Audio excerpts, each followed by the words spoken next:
Welcome to Green's Academy.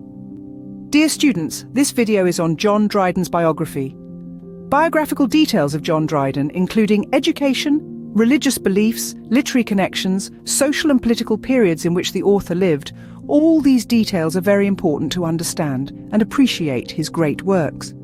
John Dryden was an English poet, literary critic, translator and playwright. He's famously called as father of English criticism. No doubt he is a man of accomplishments. The period between 1660 to 1700 is called as Age of Dryden. Now let's understand his influential biography. John Dryden was born in the village of Aldwinkle, Northamptonshire, England. Dryden was the eldest of 14 children. Big family, isn't? Young Dryden was sent to the prestigious Westminster School in London, where he developed a love for classical literature. After graduating from Westminster, Dryden attended Trinity College, Cambridge. He received his Bachelor of Arts degree in 1654. His time at Trinity was influential in shaping his later works. His first poem, Upon the Death of Lord Hastings, was penned during his college years. This is a clear indication of his budding literary prowess. In 1663, Dryden married Lady Elizabeth Howard. His wife's family was deeply involved in the theatre, and through them, Dryden was introduced to the world of drama. His brother-in-law is Robert Howard. Dryden wrote plays with Robert Howard. He went on to write numerous successful plays, including The Wild Gallant and Marriage Alamode. Later, he became the shareholder and playwright for the King's Company of Actors, managed by Thomas Killigrew. Dryden became a stable writer for the King's Company. He wrote 3 plays for King's Company. First, a tragicomedy, The Rival Ladies, followed by The Indian Queen and The Indian Emperor. Life was going good for Dryden, but now writing a tragedy lands him in trouble. Do you know Dryden gave his play Oedipus, a tragedy, to the Duke's Company in London? Also, can you guess with whom he collaborated for the play? Yes, the tragedy Oedipus, he wrote with Nathaniel Lee, another contemporary playwright. This move was against his contract with King's Company, and he lost his shareholder position with them. Later, Dryden continued his success with many plays, which I will discuss in another video.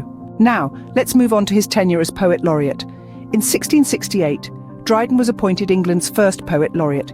He held this position for 20 years. He is famously called as First Official Poet Laureate of England. Students note this fact, very important for this exam.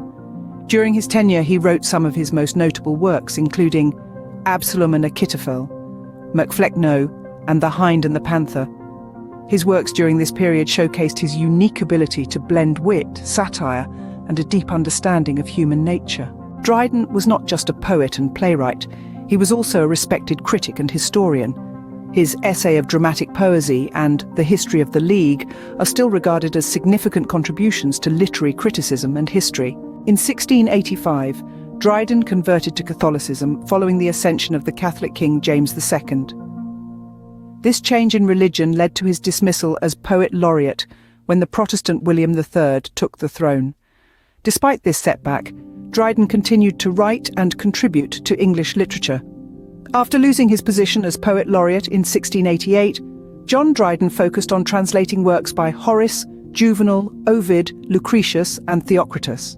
Dryden found this work of translation more satisfying than writing for the stage. Finally, this great man, John Dryden, passed away on May 1st, 1700, leaving behind a rich legacy of literary works. His influence on English literature is immeasurable. His works continue to be studied, his wit and satire continue to entertain, and his critical essays continue to shape literary criticism. In summary, John Dryden's life was a journey of literary exploration. His life influenced many other writers. Let's have a quick look into Dryden and his greatness. 1.